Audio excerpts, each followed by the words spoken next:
네, 오늘 우리가 나눌 말씀은 역대하 30장 1절 말씀을 중심으로 30장 전체를 보도록 하겠습니다. 히스기야가 온 이스라엘과 유다에 사람을 보내고 또 에브라임과 므낫세에 편지를 보내어 예루살렘 여호와의 전에 와서 이스라엘 하나님 여호와를 위하여 유월절을 지키라 하니라. 아멘. 지금 히스기야 왕이 어제에 이어서 지금 이제 종교 개혁을 일으키는 장면이 오늘 이틀째 진행되고 있는데요. 오늘은 온 이스라엘과 유다의 사람을 보내고 또 북이스라엘인 에브라임과 므낫세에도 편지를 보내서 유월절을 지키자라고 권면하는 내용입니다. 우리나라로 따진다면 남한에 있는 대통령이 북한의 지역에다가 편지를 보내서 우리 같이 예배드리자라고 하는 그런 장면과 흡사하다고 볼 수 있겠죠. 이 장면을 이해하기 위해서 두 가지를 미리 말씀을 드려야 될 것 같습니다.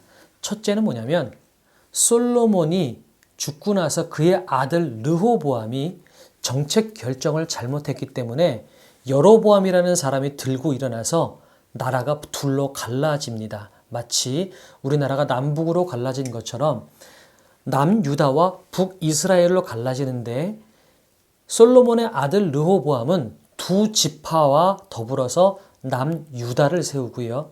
이 여로보암이라는 사람은 10지파를 북이스라엘을 세워서 북쪽에 자리를 잡게 됩니다. 그런데 문제가 있습니다. 유대 사람들은 특정 절기 1년에 적어도 3번은 성전에서 하나님께 제사를 드려야 되는 절기가 있습니다. 그런데 예배를 드리려면 성전으로 가야 되는데 성전이 어디 있냐면 예루살렘에 있어요. 그러니까 남유다 지역에 성전이 있는 거죠.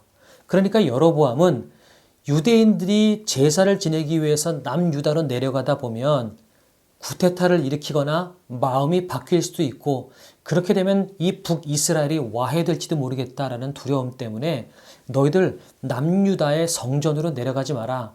우리도 성전 지을 수 있다라고 해서 단과 브엘세바 북쪽 지역에 하나님께서 허락하시지 않은 지역에다가 임의로 성전을 만들고 임의로 신전을 만들고 제사장들도 임의로 그냥 만들어 버립니다. 성전, 제단, 제사장 이 모든 것들이 하나님께서 허락하시지 않은 임의로 인간의 힘에 의해서 세워진 사람들이니 이때 이후로 모든 절기들이 북이스라엘은 제대로 지켜지지 않고 무너졌을 것이다 라는 것을 우리가 추측할 수가 있습니다. 이것이 첫 번째고 두 번째는 오늘 이 역대기에는 나와 있지 않지만 사실 지금 이 장면은 히스기야가 종교개혁을 일으키고 있는 이때에 이미 북이스라엘은 아수르에 의해서 멸망을 한 상태입니다. 아수르는 이 북이스라엘의 수도인 사마리아 성을 함락시켜서 북이스라엘을 멸망시키고 난 다음에 혼혈 정책을 폈습니다. 유대인들 중에서 똑똑한 사람들을 데려가고 또 이방에 있는 그런 다른 민족들을 사람들을 이 유대인들과 결혼하게 해서 피를 섞이게 만드는 거죠. 이런 혼혈 정책을 폈습니다.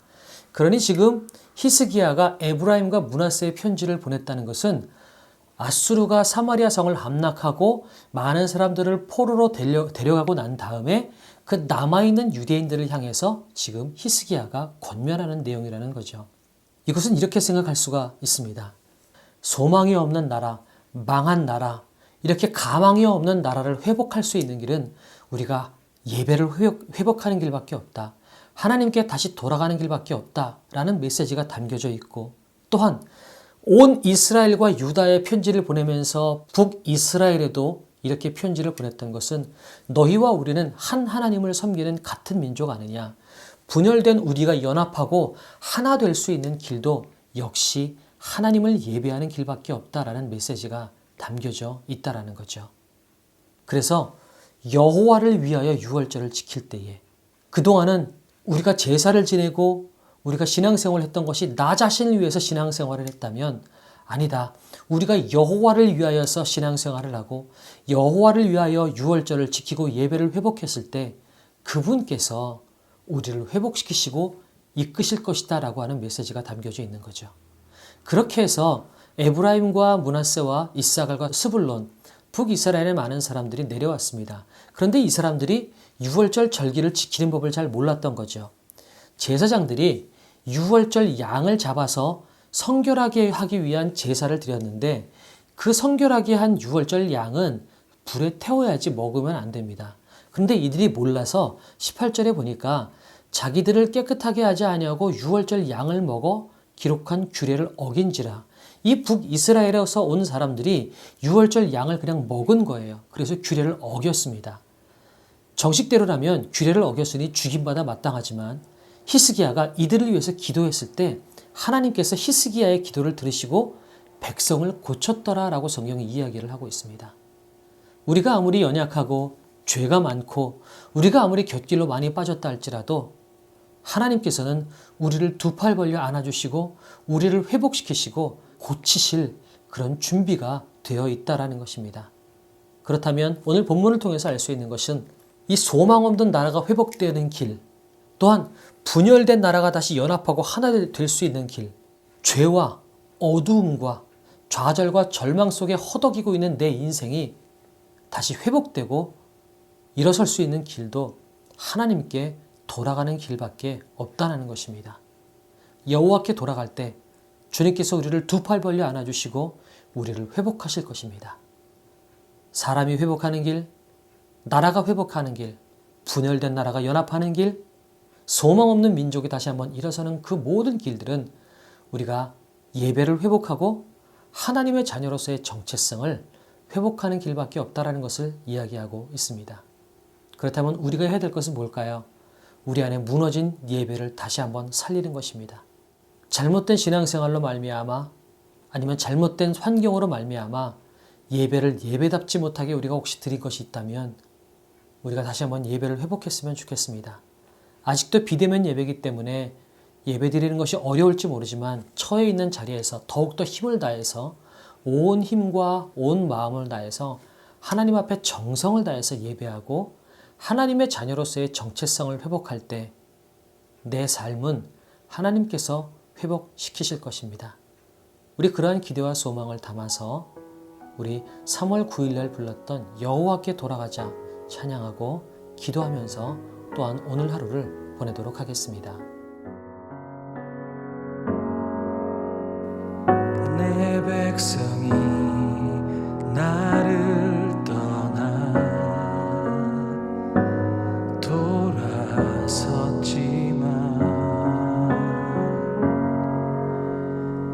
내 사랑이 내 백성은 포기 못하니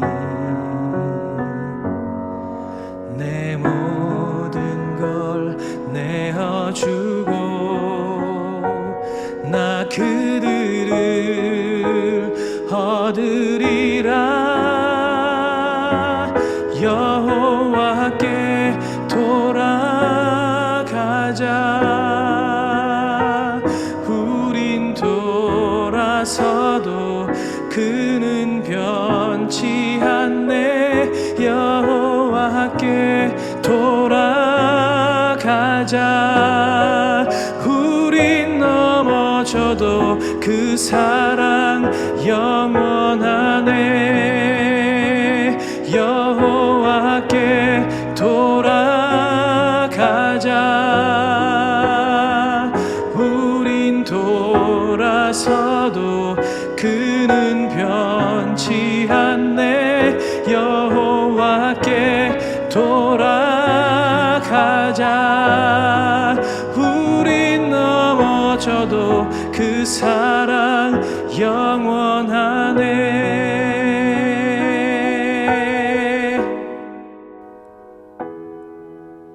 사랑의 주님, 나라의 위기 앞에, 민족의 분열 앞에, 특별히 동족의 멸망 앞에서 그 모든 어려움을 해결할 길은 예배를 회복하고 하나님의 자녀로서의 정체성을 다시 회복하는 것임을 고백했던 히스기야처럼 하나님, 우리가 삶의 모든 어려움 가운데에서 하나님을 바로 예배하는 예배자의 모습을 다시 회복할 수 있도록 하나님 도와주시옵소서.